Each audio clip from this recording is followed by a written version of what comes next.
Hello guys! Ako si Kuya Gizmo at ito ang aking channel. Today, mag-quick unboxing tayo itong AM6 microphone ng Fifine. Check natin ano yung nasa loob ng box, aesthetic, specs, tara, unbox na natin.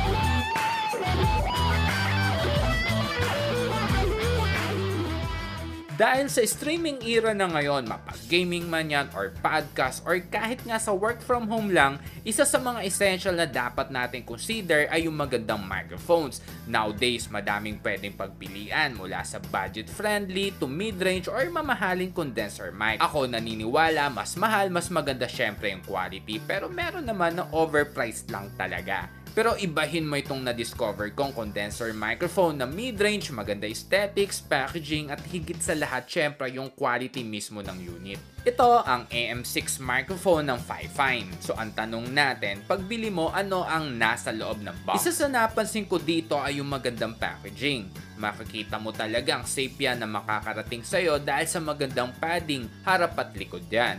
Sa loob itong USB to Type-C cable. User guide. Dito na tayo mismo sa unit. Sumula dito sa base stand sa ilalim itong anti-skip pads.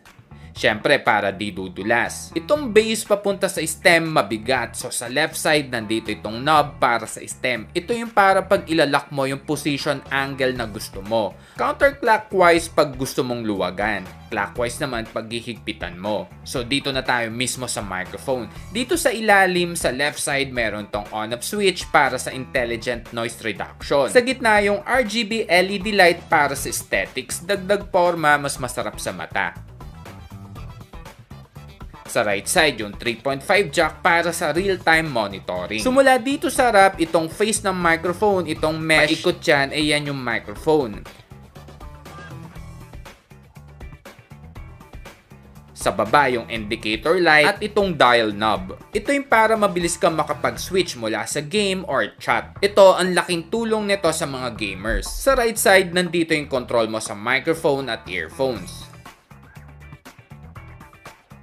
Tapos sa taas, nandito yung touch gesture kung gusto mong i-mute. Tap mo lang yan pag nag-red meaning naka-mute. Tap mo lang ulit pag naka-green meaning ay on na uli yung microphone. Ako gusto ko yung ginawa nila dito na easy access yung pag-mute. Sobrang logical. Conclusion, dahil hindi ako into gaming, more on voice recording lang talaga ako. So ito yung ginamit kong microphone mula pa kanina. Ang ginawa ko, no filter para organic lang na quality lang talaga ng tunog ng microphone. Isa sa napansin ko, mas clear at natural yung voice quality nito. Unlike sa ibang mga na-try ko ay sobrang unorganic, taas ng gain at mataas din yung mids na parang may nguya-nguyang pandesal. Ito para sa akin ay ang linis.